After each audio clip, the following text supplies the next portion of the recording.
Hello there, kids. Today we are going to talk about money. Okay, so basically you already know what money is. We use money to purchase things, to buy stuff that we need and want. Okay, so there are basically lots of currency around the world, and for the Philippines, we use pesos. But for the sake of our book, we are going to make use of the currency dollars. Okay? There's actually a universal sign that all currency actually uses, no? Yung cents. Okay.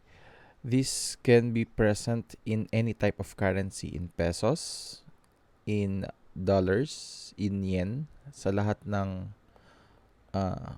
currency, nandyan yan ang cents. Okay.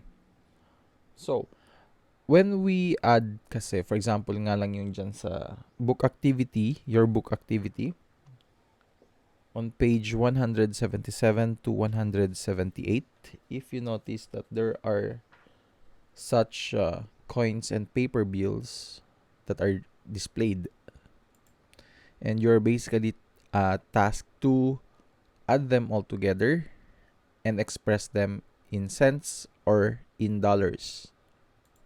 Okay, here's an example on how to put them together.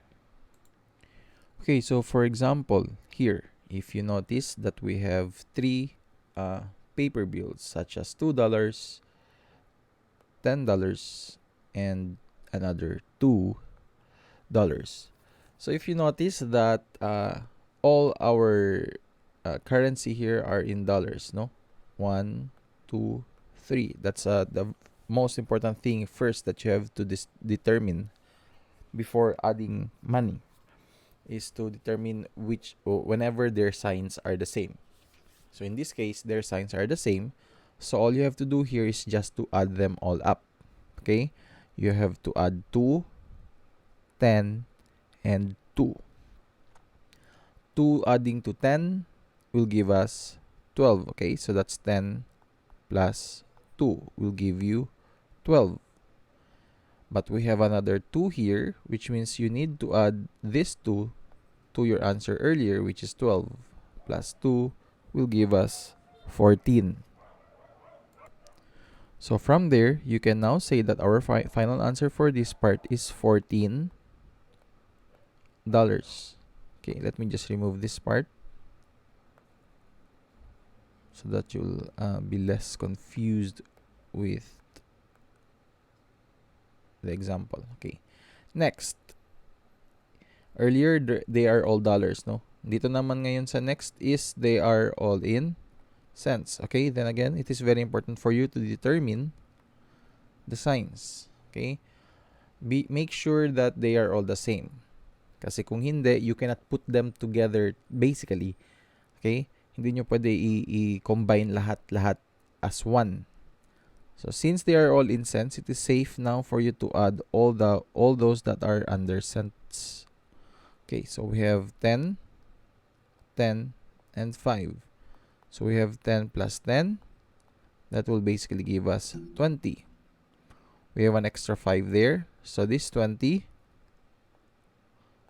plus 5 will give us 25. So our answer is 25. And take note that our sign is cents. So please do not forget to put the sign.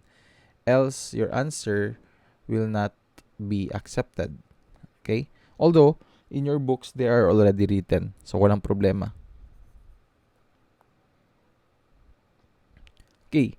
There are also cases that both signs are present. So, if you notice, you have dollars here. 1, 2, 3. And the rest are in cents. Okay.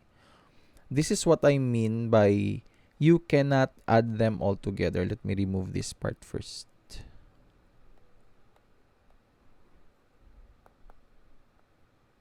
Okay. This is what I meant earlier, that you cannot combine things right away, which means you cannot add 5, 2, 2, 10, 5, and 5. You cannot do that. Okay? Hindi pwede yan. What you can do here is to add all those under dollars muna.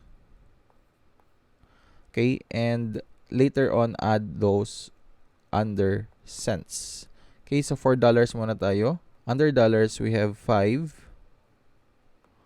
2, and 2. So that's 5 plus 2 plus 2. What's 5 plus 2? This will give us 7. Then add another 2. That will finally give us 9. Okay? So from here, for our dollars, we now have $9. Okay, erase ko lang muna to. I'll try to make it clear again. Again, 5 plus 2 will give us 7. Then 7 plus another 2 will give us 9. So for dollars, we already have $9. Okay? So sa cents naman tayo ngayon. So for cents, all you need to do is to add all those under cents. We have 10, 5, and 5. So we have 10 plus 5, which will give us 15.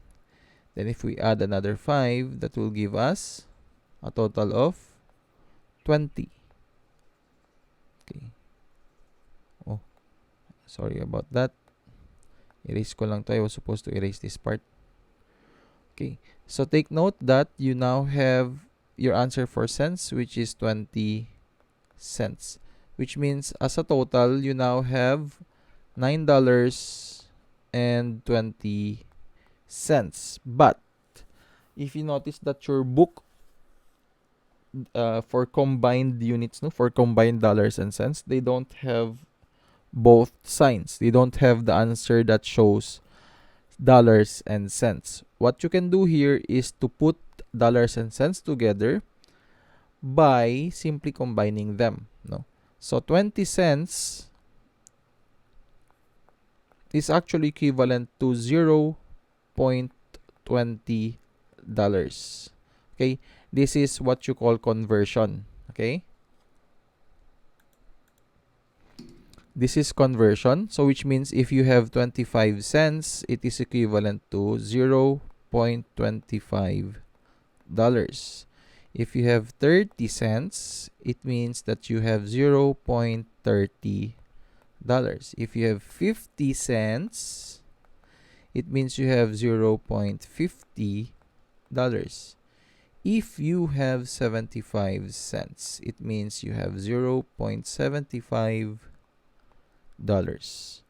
Okay, so that is basically changing cents to dollars. Okay, so these are examples. They become a decimal. So ibig sabihin ngayon that since you already know that 20 cents is equivalent to $0.20, you can now combine this and this. And having $9 plus $0.20 will give us $9.20. Okay? So that's basically how you add them up.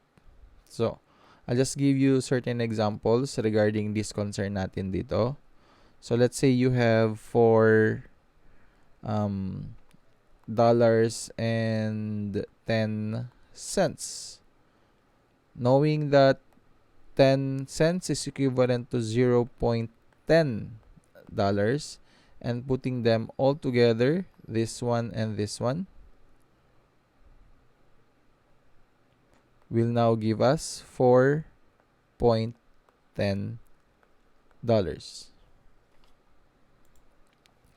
Not doing the process anymore.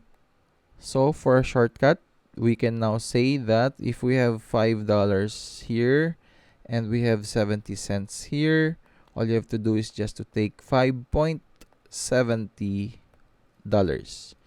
If you have let's say $10 and you have 85 cents, then all you have to do is just to take it down as 10 $117.85. Okay? So, ganun lang kadali. Putting them together. Combining them as dollars. Okay? So, that's for pages 177 to 178. For page 179 naman, basically, we are breaking down the value of dollars and cents. So, for example, if you have a certain value of $12.17 rather, $12.17, and if you're going to break it down,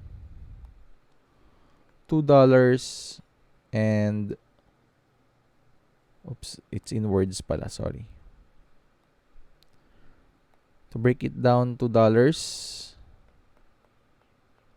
and blank cents. Okay? So, kuha tayo ng ibang example pa. Let's say we have $29.50.